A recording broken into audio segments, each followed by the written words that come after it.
안녕하세요. 바르다정형외과 대표원장 이승엽입니다. 오늘은 회전근개 파열의 진단과 치료에 대해서 말씀을 드려볼까 합니다. 그럼 회전근개란 무엇인가?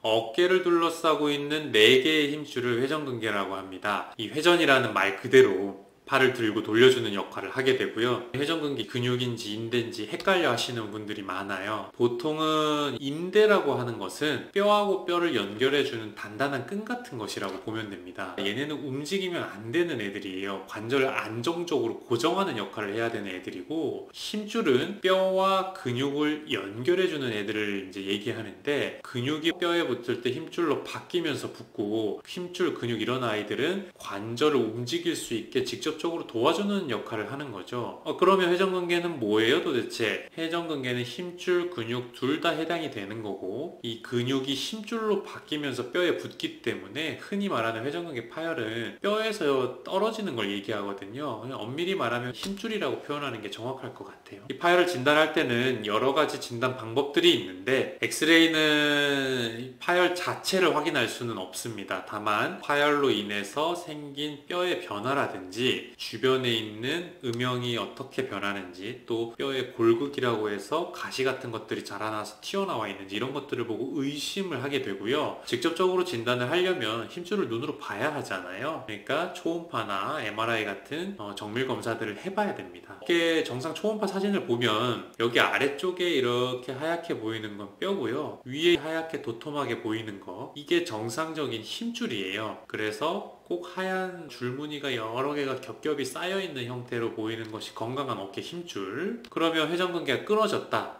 하얀 게 지나가다가 갑자기 검은 틈이 보이죠. 여기도 보면 검게 보이는 틈이 있는데 이럴 때 초음파에서 회전근개가 끊어졌구나 알게 되고요. MRI에서는 이런 식으로 보입니다. 아래쪽에 이렇게 동글동글하게 길쭉한 형태로 보이는 게 팔뼈고요. 그 위에 까맣게 진하게 보이는 얘가 회전근개 힘줄입니다. 제가 빨간 선으로 표시하면 이렇게 보이는 거죠. 그럼 이 힘줄이 끊어졌다. 뼈에서 끊어진 거니까 까만 힘줄이 이렇게 연결이 돼야 되는데 여기 하얗게 보이는 빈틈이 있고, 이 까만 힘줄이 여기서 떨어져서 이만큼 벌어졌을 때 힘줄이 끊어졌구나 MRI에서 알 수가 있습니다. 회전근개 파열은 비수술 치료, 보존적 치료가 있고, 해결이 안 될 때는 수술적인 치료가 있는데, 보존적 치료 방법 많이 있습니다. 약물치료, 물리치료, 또 주사치료요법도 있고요. 최근에는 체외 충격파라고 하는 좋은 치료 기계들도 있고, 재활운동을 통해서 극복하는 방법도 있습니다. 하지만 보존적 치료에 증상 호전이 없거나 수술이 필요한 경우는 요즘에는 거의 모든 경우에 한해서 관절경을 이용해서 치료를 할 수 있습니다. 그래서 관절경 모식도를 가져와 봤어요. 이제 힘줄이 원래 뼈에서 붙어 있어야 되는데 뼈에 떨어져서 이만한 빈 공간이 있고요. 그래서 힘줄을 정리를 이렇게 하고 힘줄을 다시 뼈에 붙여줘야 되니까 뼈에다 이렇게 구멍을 내서 실이 달려있는 봉합용 나사라고 하는 것을 삽입을 하게 돼요. 그 다음에 이 실을 힘줄을 통과를 시켜야 되는데, 요즘에는 좋게 나와 있는 관절경 기구들이 있어서 실을 힘줄에 이렇게 통과를 하게 됩니다. 그래서 하나씩 실을 뽑아서 차례차례 힘줄에 실을 통과를 시키고, 그러면 이제 통과를 시켰으니까 봉합을 하려면 매듭을 지어야겠죠. 그래서 이런 식으로 매듭을 지은 다음에 여기서 끝나는 것이 아니라 이 실을 하나하나씩 이용해서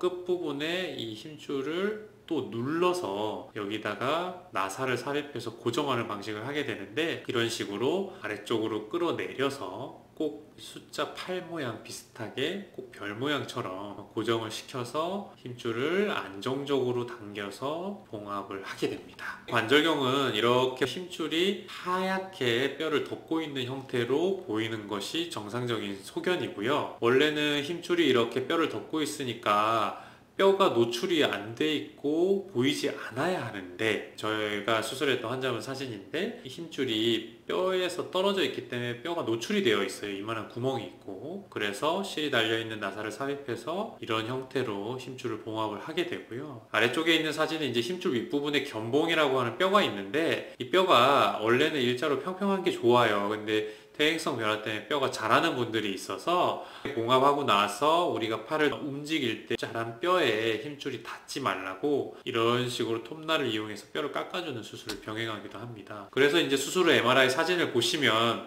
힘줄이 뼈에서 이렇게 떨어져 있었는데 수술 후 찍은 MRI에서 힘줄이 다시 뼈에 잘 붙어 있구나, 이런 식으로 확인할 수 있고요. 힘줄이 아주 큰 경우도 있어요. 찢어진 크기가 아까보다 힘줄이 더 많이 안쪽으로 딸려가게 됐는데, 그러면 봉합도 크게 해야겠죠? 실이 달려있는 봉합용 나사도 많이 써야 되고요. 크기가 비교적 큰 파열도 이런 식으로 최근에는 관절경을 이용해서 완벽하게 봉합할 수 있습니다. 그래서 대파열의 경우에도 봉합하고 나면 이런 식으로 힘줄이 끝까지 잘 당겨와서 봉합하게 된 걸 확인할 수 있고요. 자, 힘줄이 크기가 작을 때는 꼬맬 수가 있어요. 빵꾸난 양말도 작을 때는 실로 꿰매서 쓰면 쓸 수가 있잖아요. 근데 이렇게 너무 많이 찢어져서 오면 봉합하는 게 불가능할 정도 수준까지 오게 됩니다. 지금과 같은 경우는 힘줄이 원래는 이렇게 붙어 있어야 되는데 여기 없고 이 안까지 딸려갔거든요. 그래서 이런 거를 회전근개 광범위 파열 또는 회전근개 파열 병증이라고 하는데,